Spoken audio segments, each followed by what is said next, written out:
জান এগুলা কি শুরু করছে? ভাই রে ভাই, মনটা বইরা গেল রে ভাই, মনটা বইরা গেল। মাহফুজ আলম কথা কইতাছে, ভাই দূরের থেকে বোতলটা কেড়ে পড়ছে রে ভাই, টঙ্কের আবার আওয়াজ হয়েছে। ভাই রে ভাই, আপনারা কি মনে করছেন আমি ওই মাহফুজ আলম রে বোতল মারছে দেখে খুশি? না না না, আমি ওই পোলারে খুঁজে বাইর করা দরকার, যে পোলা দূরের থেকে মারছে, আইসা লাগিয়া পড়ছে রে ভাই বোতলের মাথাটার মধ্যে। মানে কি টার্গেট, কি টার্গেট! এরকম একটা পোলা যদি বাংলাদেশে ক্রিকেটে পাওয়া যায় ভাই, ক্রিকেটে যে ছোটকালে আমরা ওই 7 চারা খেলতাম, করে লাগানোর টার্গেট থাকতাম গো। মানে এই পোলার 7 ছেলেখেরা বড় হয়েছে, না ক্রিকেটের যে প্রতিভা, এই পোলারে যদি আমরা নেক্সট ফাস্ট বোলার হিসেবে পাই, 100% বাংলাদেশ ক্রিকেটে ওয়ার্ল্ড চ্যাম্পিয়ন।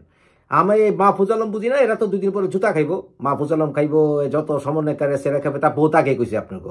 এগো কথা বাদ দেন, এটা আমার কাছে ইস্যুই না। জগন্নাথ বিশ্ববিদ্যালয়ের নাম চেঞ্জ করে দিলে জগন্নাথের সমস্ত আন্দোলন মেনে নেবো, এটার কথা বাদ দেন। বিষয়টা হলো ভাই যে মারছে ক্রিকেট বল ইয়াটা ভাই, ও বোতলটা পোলাটা চেহারা থাকে আল্লাহর হস্তে। আপনারা যারা এই সোশ্যাল ব্লগিং করেন, ভিডিও ব্লগিং করেন, যারা সোশ্যাল মিডিয়া যারা আছেন, সবাই খুঁজে বের করেন এই পোলাটা কেটা, প্লিজ আল্লাহর হস্তে।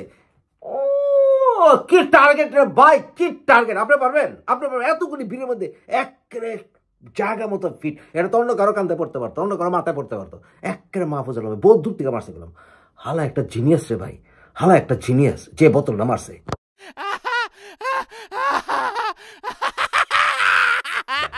দেখেন বোতলটা খায়া আসমানের দিকে চাইছে, তাহলে আল্লাহর গজব পড়লো কিনা।